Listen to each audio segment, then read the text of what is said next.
அண்மை செய்தி. மாநிலங்களவை உறுப்பினர் தேர்தலுக்காக திமுக சார்பில் திருச்சி சிவா வேட்புமனு தாக்கல் செய்து வருகிறார். மேலும் விவரங்களோடு இணைகிறார் செய்தியாளர் பாரி கார்த்திக். வணக்கம் பாரி கார்த்திக், விவரங்கள். வணக்கம். முதலமைச்சர் முன்னிலையில் திருச்சி சிவா அவர்கள் வேட்புமனு தாக்கல் செய்யப்பட்டிருக்கிறார்.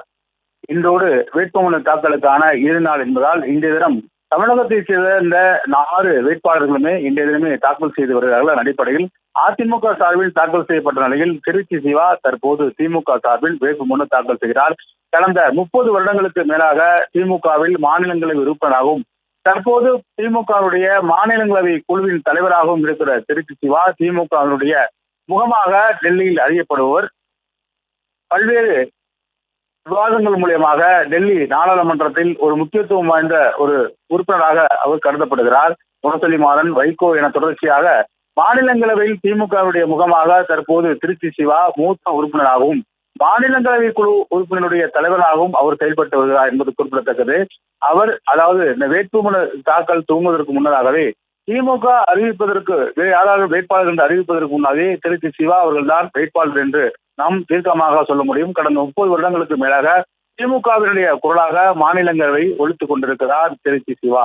இந்நிலையில் தற்போது முதலமைச்சர் முன்னிலையில் வேட்புமனு தாக்கல் செய்திருக்கிறார். திமுகவை பொறுத்த வரைக்கும் 4 இடங்கள் எம்எல்ஏக்களுடைய கணக்கின் அடிப்படையில் இந்த முறை அவர்களுக்கு ஒதுக்கீடு செய்யப்பட்ட நிலையில் ஏற்கனவே சுதீஷுக்கு தேமுதிகவிற்கும் அதே போல கிருஷ்ணபூர் தீபக்கு காங்கிரசுக்கும் தற்போது 2 உறுப்பினர்கள் ஏற்கனவே இருக்கக்கூடிய உறுப்பினருக்கு ரெனுவல் என்ற அடிப்படையில் திருச்சி சிவா அவர்களுக்கும் கான்பிடன்ஸ் ரவீந்திரன் அவர்களுக்கு ஒரு இடமும் என 4 இடம் திமுக சார்பில் அறிவுறுத்தப்பட்ட நிலையில் 2 கூட்டணிக்கு 2 திமுகவை நேரடியாக போட்டியிடுகிறது.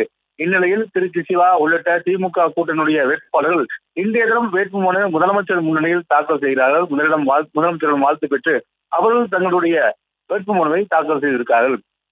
வருகின்ற 9ஆம் தேதி வரை வேட்புமனு திரும்பப் பெறுவதற்கான கால அவகாசம் உள்ளது. வருகின்ற மார்ச் 14ஆம் தேதி தேர்தல் நடைபெற இருக்கிறது.